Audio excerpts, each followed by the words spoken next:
this is where I always get pissed about the media conversation around what happened in 2020.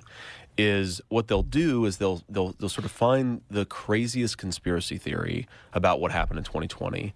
They'll debunk it and say, "Oh, look, this shows that nothing bad happened in 2020."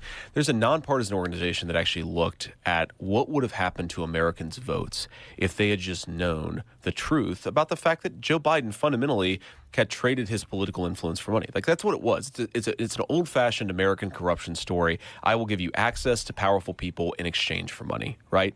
That was the true scandal of the Hunter Biden laptop. Again, it wasn't Hunter Biden doing cocaine with a stripper. That was the fun part.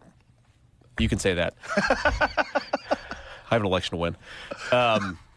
So that was the real scandal. The corruption. It was the corruption. And this evidence of the corruption. And direct evidence of the corruption. And a nonpartisan organization said that knowledge, which was suppressed by the entire American media and big tech scene, that would have changed millions upon millions of votes. And we know that the number in 4 swing states was 88,000 votes that were the difference between Donald Trump and Joe Biden winning the 2020 election.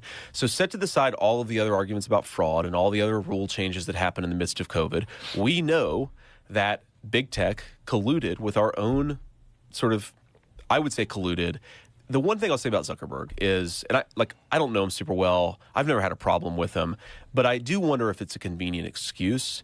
I don't doubt that the FBI said, hey, this is Russian disinformation, but these companies still have to take some agency over this too, right? So I think it was both the corruption of the FBI and the intelligence services, but also the big technology companies themselves. Both of them are at blame. And I think fundamentally, if they had not done what they did, Donald Trump would have won another term as president of the United States. You're never going to be able to convince me that if millions upon millions of swing voters knew the evidence of Joe Biden's corruption and it was staring them in the face, that we would not have been able to pull that one out.